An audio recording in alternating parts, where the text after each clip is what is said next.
Good morning, everybody. All right, so today what we're going to do this week, we're going to continue looking at all of these things that were happening back in the colonies that sort of leads us to the cause of the Revolutionary War. So if you remember back last week, we looked at some taxes that King George decided to put on the colonists to pay for the French and Indian War. And we saw last week that a lot of those things really continued to anger the colonists. So this is just a nice little review. It says taxes in the colonies. It is 2 in the afternoon on September 12th, 1769. Anna and Tom Hart run an inn near New York City. They are working together on a letter to the British governor of New York. They want to tell him that they oppose the Townshend Acts. These new taxes have made some important items more expensive for them. The Harts are upset because they had no voice in creating the taxes. Colonists have no representatives in Parliament, so they cannot take part in decisions that affect them.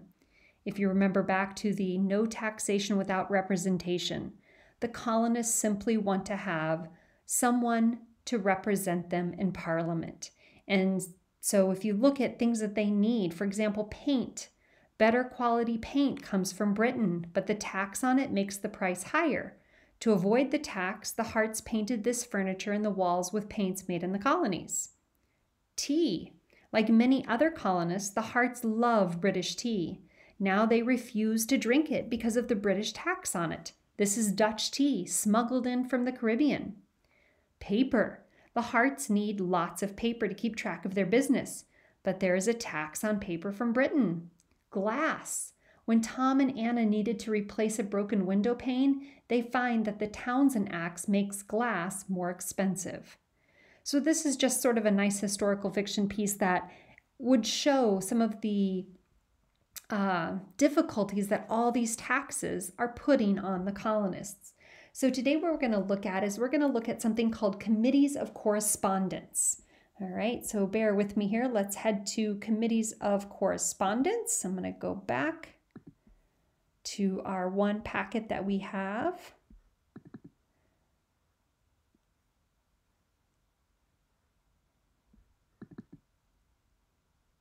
Get to the right page. This kind of goes through all those things that we've been talking about. We've talked about the French and Indian War, also known as the 7-Year War. That's what is causing all of these things where they're going to require all the taxes to pay for that. We talked about the Quartering Act. They could allow any British soldier to stay with you. You had no right to say anything. The Stamp Act, everything had to have that tax on it.